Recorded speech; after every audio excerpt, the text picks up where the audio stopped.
Hey, for walking away after my family gave my business to my spoiled brother? My name is Charlotte, I'm 52, and for the last 16 years, my life has smelled like printer toner, burnt coffee, and the little peppermint candies I keep in the front desk bowl because my dad used to say customers relaxed when they had something sweet in their hand. I run the family business my father started before I was born. It is not glamorous. It is the kind of place with a warehouse in the back, a front office that gets too cold in winter, a break room with mismatched mugs, and an office copier that jams every Thursday like it has a religion.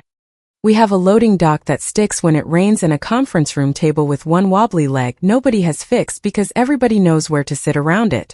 After my dad died, I became the person who answered the angry supplier calls, covered payroll when receivables came in late, negotiated insurance renewals, handled tax deadlines, and still swept the front entry if the morning crew got slammed.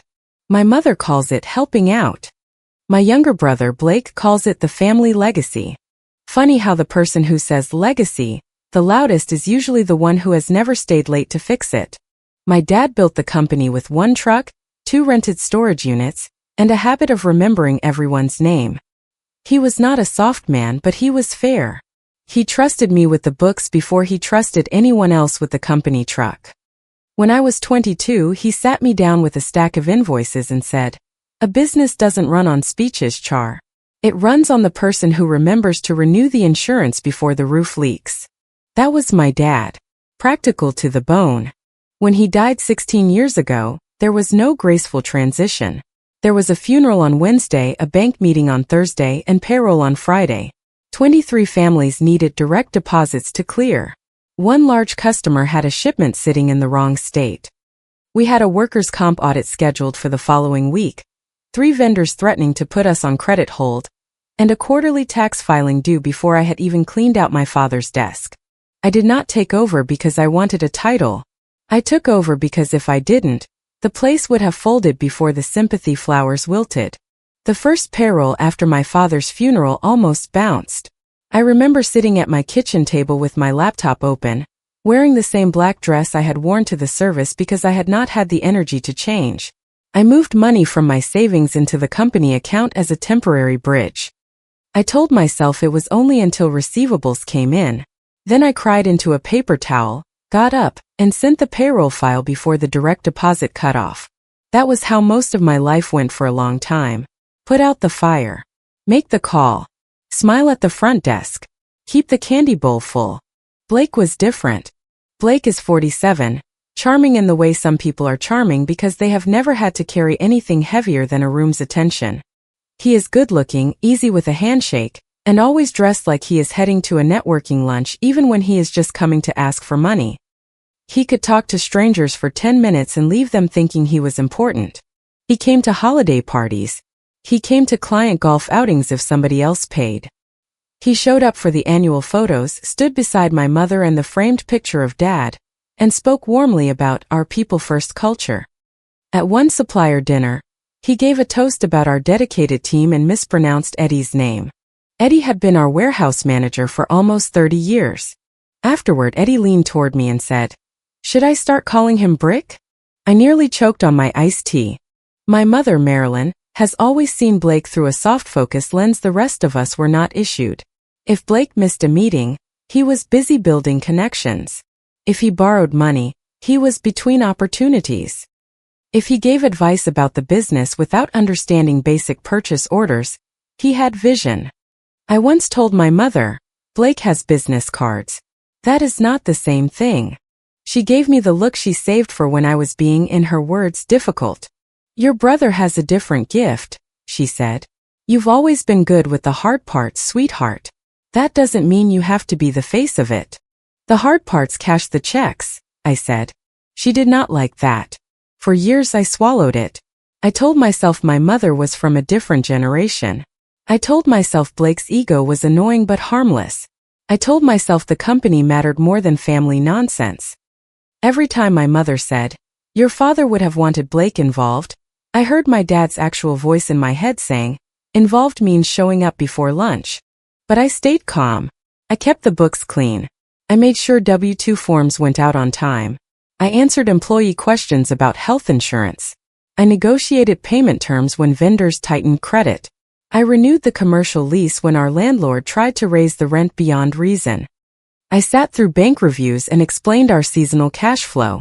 I did the unpretty work that keeps a company alive. Then one Sunday my mother invited me to dinner.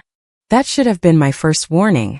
My mother does not cook a full roast and set out cloth napkins because she wants company.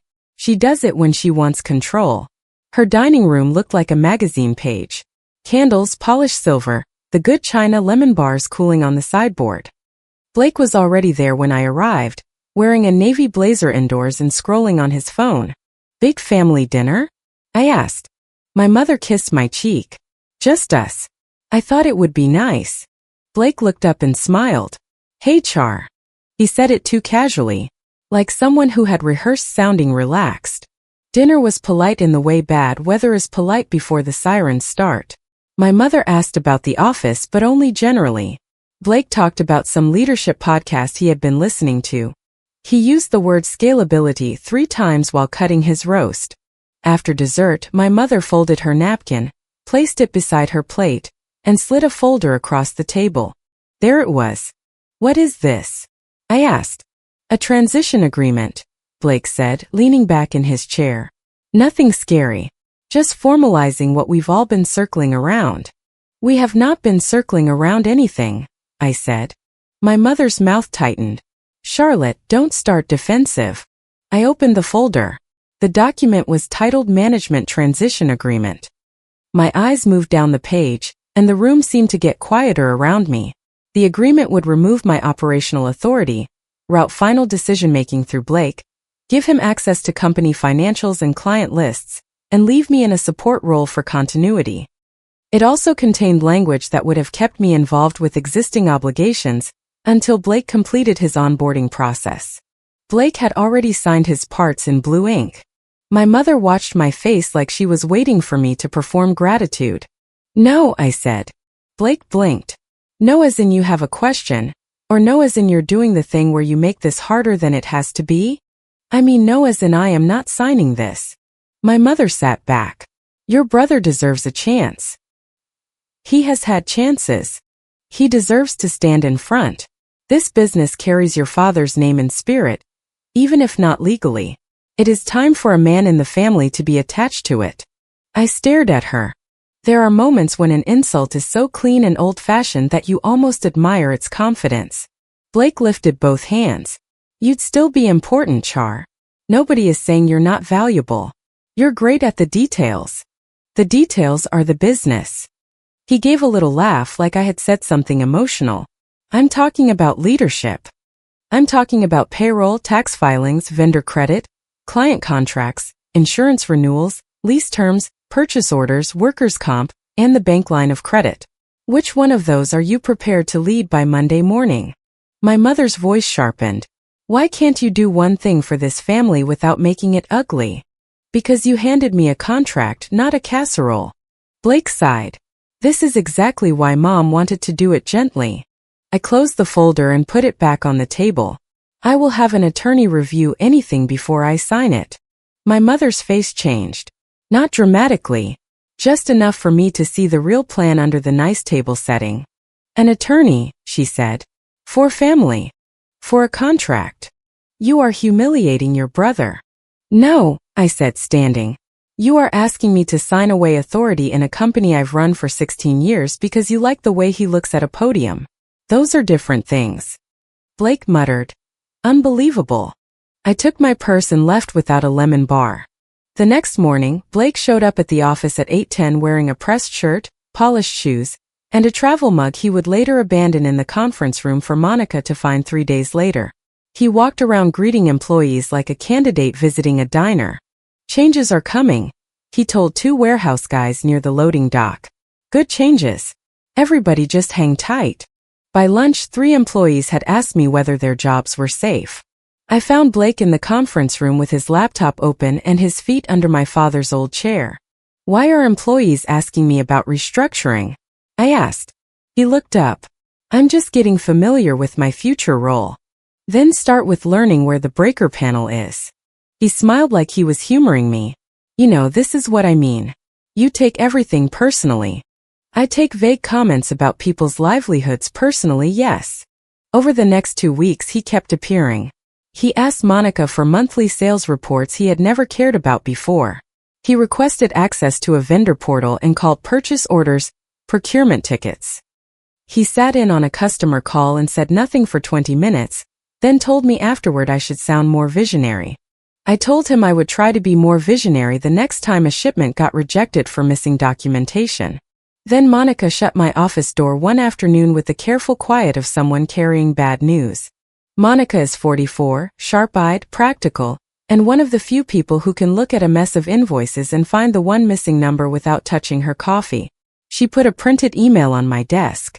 I wasn't sure whether to be mad or scared, she said, so I decided to be both. The email was from Blake to one of our long-term suppliers. He wrote that he would be assuming ownership after the anniversary celebration and wanted all future communication routed through him as part of a leadership modernization effort. The supplier had forwarded it to Monica with a short note. It simply asked if Charlotte was retiring. I read the email twice. Something in me went cold but not panicked. Clear. Did he send anything else? I asked. Monica's mouth tightened. He asked me for the master client list yesterday like he was ordering fries. Did he say why? He said he needed to understand the landscape. I told him the landscape starts with knowing customer names. I almost smiled but my stomach hurt. Also, she said, lowering her voice, payroll called. He requested administrator access. That was when I stopped treating it like family pressure. This was not a misunderstanding. This was not my mother having an old-fashioned idea over pot roast. They were already moving as if I had agreed. They were creating public momentum, assuming I would be too embarrassed to fight once enough people believed it was done. That night, I stayed at the office after everyone left. The building has a different sound when it is empty. The hum of the vending machine in the break room. The settling metal racks in the warehouse. The copier clicking to itself like it is dreaming of betrayal. I made coffee even though it was already burnt from noon. Then I opened a spreadsheet. My columns were simple. They listed the family entity Charlotte authorized transferable risk and action. I started with vendor portals, then payroll, then insurance, then the lease, then customer agreements, then the bank line of credit, then tax contacts, certificates of insurance, recurring purchase orders, service contracts, and every account where my name, signature, personal guarantee, or direct relationship was the thing keeping the wheels turning. By midnight, I understood something my family did not. They could keep the old name. They could keep the building for as long as the lease held. They could keep the logo, the old framed photos, the office chairs, and the loading dock that stuck in the rain. But they could not inherit trust by announcement. The next morning I called Grant. Grant is 55 and has handled contract work for us for years. He has the calmest voice of any attorney I have ever met, which is either a gift or a billing strategy. His office smelled like leather chairs and printer paper. I brought him the dinner folder, Blake's email, and my spreadsheet. He read quietly. I watched his eyebrows move exactly once. Finally, he sat back and said, "They are confusing family pressure with legal authority. Those are not the same thing." I exhaled for what felt like the first time in days. He held up one hand. "But you need to be careful. The family entity owns certain assets. You cannot take the old business name. You cannot misappropriate company property. You cannot delete records, interfere with existing obligations, or use company time to build a competing venture." "I don't want ashes," I said. "I want air. Then we do this cleanly. You can leave. You can compete. You can offer services through a new company. You are not required to donate your personal guarantees, future labor, customer relationships, or professional reputation to your brother, because your mother likes the optics." I looked down at my hands. It is strange how permission can feel like grief. Grant helped me understand what could move, what could not, what notices would be required, and what records I needed to preserve. He told me not to argue by text and not to give them a dramatic warning. "Document everything," he said. "Then make decisions like a business owner, not a wounded daughter." That sentence followed me for weeks. I registered a new company quietly. I opened a business banking account. I got insurance quotes. I applied for vendor accounts under my own entity.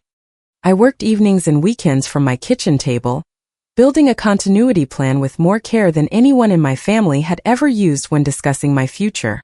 I did not name it after the family. I used a small phrase my father used to say when something was worth doing correctly. He would hold a level against a shelf or a frame and say, "Find the true line first. Everything else depends on it." So True Line Services became real on paper before it became real anywhere else. I did not poach from the old company. I did not download files I should not have touched. I did not undermine accounts or hide information. But I did contact clients I had personally managed for years, outside of company time with careful language grant approved. I told them there might be a leadership change at the family company. I told them I might be separating and operating independently.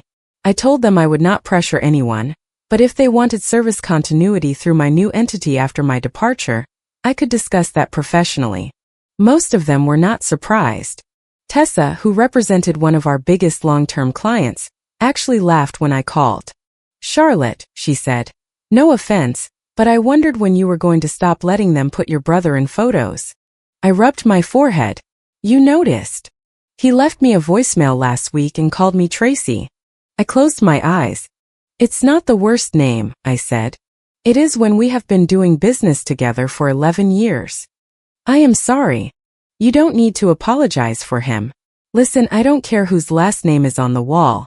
I care who answers the phone at 6:40 in the morning, when my shipment is sitting in the wrong state. That was one time. It was 3 times. And you fixed all 3. Within 2 weeks, Tessa had signed a conditional service agreement with True Line, effective upon my departure from the family company. Other long-term clients followed more slowly. Some needed legal review. Some wanted to wait and see. That was fine. I was not trying to create a stampede. I was building a bridge. At the office, the mood kept getting stranger. Blake ordered new business cards. He started taking calls in the conference room with the door half open, so people could hear phrases like strategic direction and next generation leadership. He asked Eddie whether the warehouse crew would be open to culture upgrades. Eddie came into my office afterward and stood there with his arms crossed. "What is a culture upgrade?" he asked. "I was hoping you knew. If it means he puts a beanbag chair on my loading dock, I'm retiring in the parking lot." I laughed for the first time that week. Then his face got serious. "You staying?" he asked. I looked at him carefully. Eddie does not fish. Eddie asks the question he means. "I don't know," I said. "But if I ever have open positions somewhere else, I will post them properly." He nodded once. "Good. Eddie, I'm not asking anyone to do anything." "I know. You don't have to." A few days later, Monica asked me almost the same thing while we were fixing a printer jam. She had toner on her wrist and her hair clipped up with a pen. "If you leave," she said, "do not leave me here with Mr. Landscape. I cannot recruit you from my current position." I did not hear a recruitment. I heard a woman making conversation with a printer victim. I looked at her. "I'm trying to do this cleanly. That is why people trust you." Meanwhile, my mother began her campaign in the family group chat. It started with little messages. Marilyn wrote that she hoped everyone could come to the anniversary celebration, saying it would be a beautiful night for family harmony. Then she wrote that my father would be so proud to see the next generation step up. Then when I did not respond, she added that some people struggle when they are not praised enough, but she hoped love wins. My cousin Dana replied with a heart emoji. My aunt wrote that family is everything. Someone else said Blake deserves his chance. Nobody asked me what had happened. I typed and deleted at least 10 replies. Dad gave Blake 27 chances. He gave me the keys. Delete. Ask Blake where the peril cutoff is. Delete. Family harmony apparently means I get pushed out quietly. Delete. In the end, I screenshotted everything and said nothing. Grant was proud. The anniversary party had been planned for months. 40 years since my father first opened the company. We were holding it in the warehouse because my dad would have hated a hotel ballroom. Folding tables, cater trays, old photos clipped to twine, branded napkins my mother insisted on ordering, and a small podium near the loading dock doors. I had helped plan most of it before I knew it was also going to be my public erasure. 1 week before the party, I saw the printed program on Monica's desk. At the bottom of the schedule, after dinner and before dessert, it said, "Introducing our new owner and president, Blake." My name appeared under special thanks. I stared at those two words for a long time. Special thanks. 16 years of payroll and panic reduced to special thanks. Monica stood beside me, silent. Finally, she said, "Do you want me to accidentally spill coffee on those programs?" "No. I could easily make it happen." "I know you could. What are you going to do?" I picked up one program, folded it neatly, and put it in my folder. I am going to let them finish their plan. The night of the party, the warehouse looked almost beautiful. String lights softened the metal shelves. The old photos made people nostalgic. The cater trays smelled like barbecue and warm rolls. The peppermint candies from the front desk were in little glass bowls on every table, because I had ordered them weeks before, back when I still thought this was only an anniversary party. Employees gathered near the warehouse doors. Vendors stood around with paper plates. Longtime customers hugged my mother. Blake stood beside a framed photo of Dad like he had earned the spot. The anniversary banner stretched across the wall behind the podium. A new generation of leadership. I had never approved that banner. I sat at the front table with my folder in my lap. Blake came over before the speeches. "Big night, huh?" "For somebody," I said. He laughed, but his eyes moved to the folder. "You're not going to be weird, right?" "Blake, when have I ever been weird at a warehouse party?" He did not know what to do with that, so he patted the back of the chair beside me like I was a nervous employee and walked away. Several clients made eye contact with me throughout dinner. Tessa gave me a small nod from a table near the middle. Eddie stood by the loading dock with his arms crossed. Monica was near the coffee station, watching everything with the alert expression of a person ready to either call a lawyer or cause a major scene. My mother took the podium after dinner. She looked lovely. I will give her that. Cream jacket, pearl earrings, hair set perfectly. She knew how to perform dignity. Her voice trembled just enough when she talked about my father. "He believed in hard work," she said. "He believed in family. He believed in building something that could outlast him." People nodded. I did too, because that part was true. Then she turned toward Blake. "And tonight, I know your father would be so proud to see his son step into his rightful place." A strange hush moved through the room before the applause started. My mother smiled wider. "Charlotte has been such a help behind the scenes all these years," she continued. "And now with her support, Blake will carry this company forward as owner and president." Behind the scenes. That was where they put me so they could pretend the stage built itself. Blake walked up to applause that thinned quickly when people realized I was not clapping. He hugged my mother, took the microphone, and gave his humble face to the room. "I am honored," he said. "This company has always been about family, loyalty, and growth. I know Dad started it back in." He said the wrong year. Only by 1 year, but still. I saw Eddie look at the ceiling. Blake continued. "I want to modernize while respecting tradition. Charlotte knows the systems better than anyone, and I'm grateful she'll be there to help me execute my vision." My mother smiled at me like she had one. Blake said, "The company has needed a stronger face for a while, and I'm ready to be that." That was the moment I stopped feeling sad and started feeling very, very clear. I stood up. The legs of my chair scraped the concrete floor. It was not loud, but in that room it sounded like a door closing. Blake looked over. "Char, I'm almost done." "I know." My mother leaned toward me as I approached the podium. Her smile did not move. "Do not embarrass us," she whispered. I looked at her. The scene was already made. Then I turned to Blake and held out my hand for the microphone. He laughed lightly. "Okay, sure. Charlotte wants to say a few words. She has been an important part of the office side." I kept my hand out. Maybe it was my face. Maybe it was the silence. Maybe it was that everyone in the room knew me better than he did.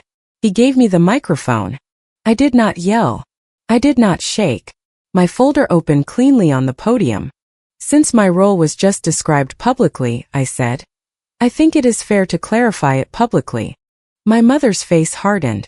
I looked out at the employees first, then the customers, then the vendors, then the family members who had heart emojied their way through my mother's group chat. I have not signed any management transition agreement. I have not transferred operational authority to Blake. I have not agreed to remain in a support role, and I will not be introduced as support in a company I kept alive for 16 years. Not tonight. Not politely. Not for the sake of a picture. Someone near the back whispered in shock. Blake stepped closer. Charlotte, this is not the time. A microphone does not transfer authority, I said. A banner does not create vendor credit. A speech does not make someone an owner of work they did not do. The room went still. I lifted the first page from my folder. The family entity may retain the old business name and certain assets. I am not disputing that.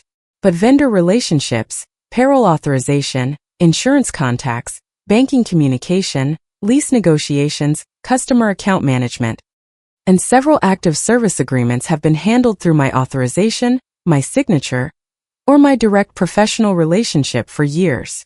My mother said sharply, "This is private family business. You announced it into a microphone, Mom." That shut her up for about 3 seconds, which might be a personal record. I continued.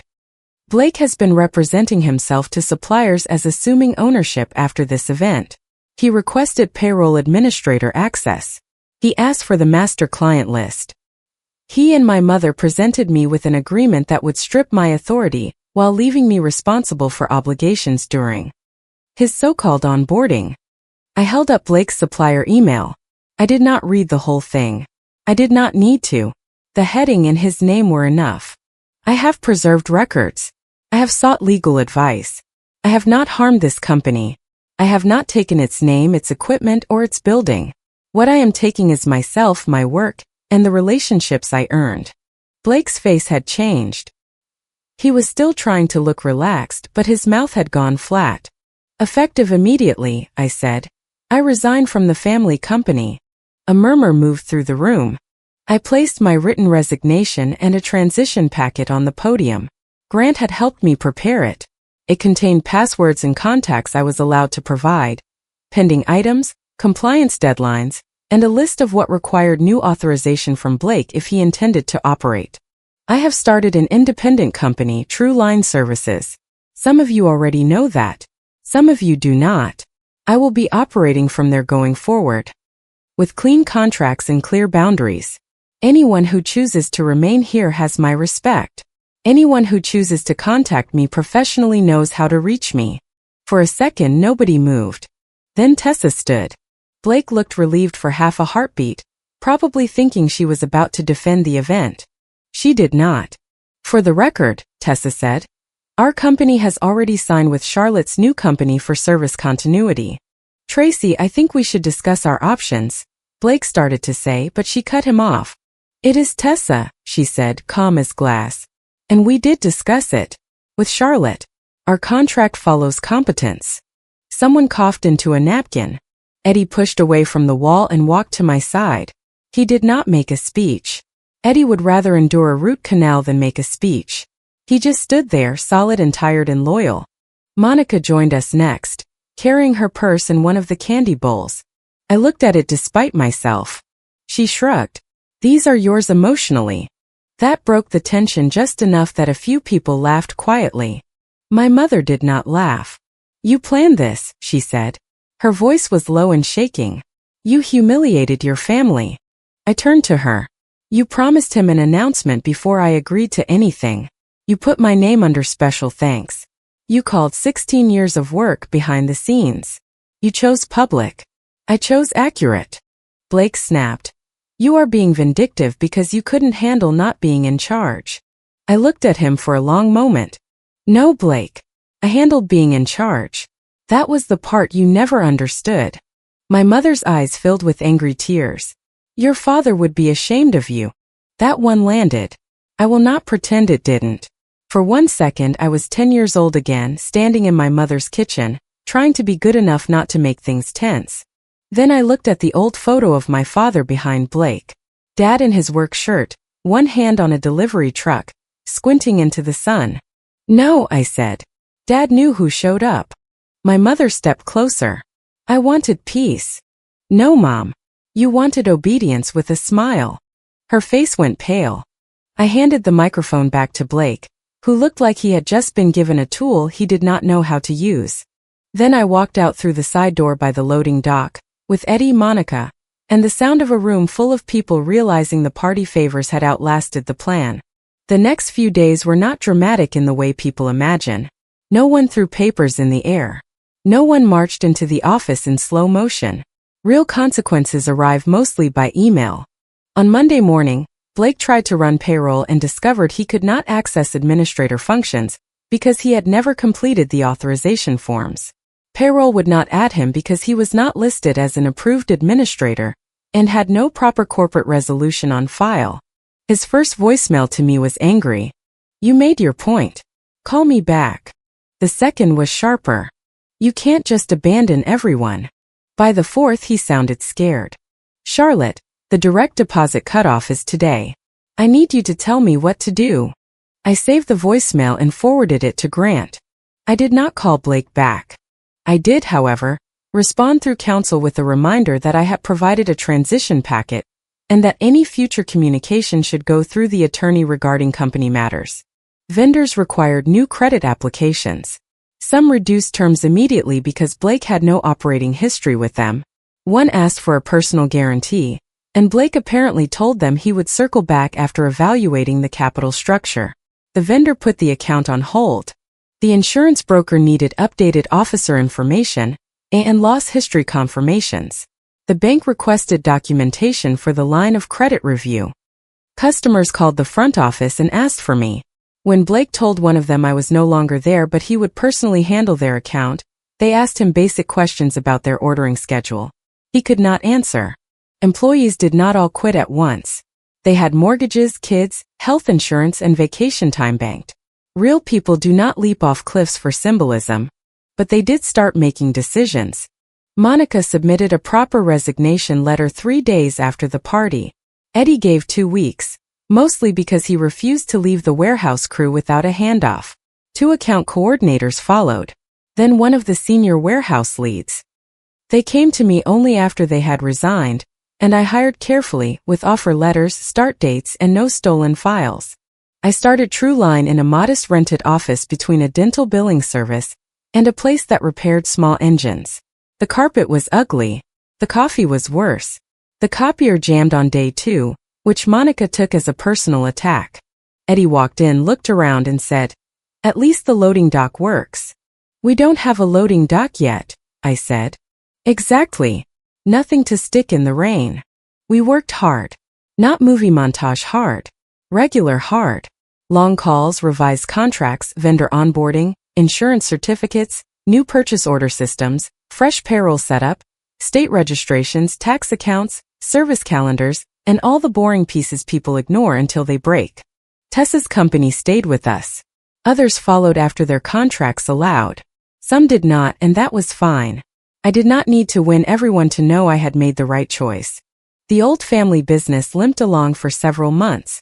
My mother tried to frame it as temporary turbulence caused by my betrayal. Blake blamed market conditions, then staff disloyalty, then vendor inflexibility, then me again because that was easier than learning how to read an aging report. But numbers do not care about family narratives. Without stable vendor terms, service slipped. Without experienced staff, mistakes multiplied. Without customer trust, renewals became cancellations. The landlord, who had tolerated late paperwork from me because I always called before there was a problem, was less patient with Blake.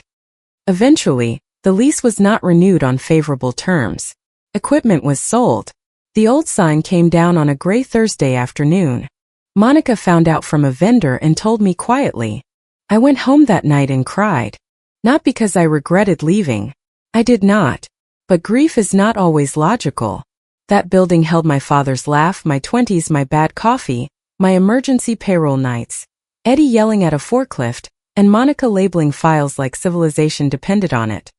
It held too much to disappear without pain. A week later, I brought one photo of my father to the new office. Not the big framed lobby photo Blake had posed beside. A smaller one I kept from Dad's desk. He was sitting on an overturned crate in the warehouse, holding a clipboard, smiling at something outside the frame. I put it near my desk, not in the lobby. A reminder, not a chain. My mother called me once after the old lease ended. I let it go to voicemail. Her message was short. I hope you are happy with what you've done. I listened to it twice, then deleted it. What I had done was stop confusing sacrifice with duty. What I had done was refuse to let my brother wear my labor like a tailored jacket. What I had done was leave the name behind and carry out the honest part before the rot reached it. True Line is smaller than the old company was at its peak. We do not have fancy offices. The peppermint bowl is still at the front desk, and Monica keeps it full because she says some traditions deserve better relatives. Eddie still complains about the coffee, then drinks 3 cups. Our customers know who answers the phone. Our employees know who signs their checks. Nobody gets called behind the scenes unless they are actually fixing the scene from behind it, and even then they get paid properly. Sometimes people ask if I miss the family business. I miss my father's version of it. But that version had already been gone for a long time. The business my mother and Blake tried to hand each other was mostly a sign, a banner, and a story they liked telling. The part that still worked was made of people, trust, systems, and the kind of boring responsibility nobody claps for until it disappears. They thought Blake inherited a company. What he inherited was a name without the hands that kept it alive. And for the first time in 16 years, mine are finally free. If you liked it, don't forget to leave a comment and support the channel by subscribing. See you in the upcoming stories.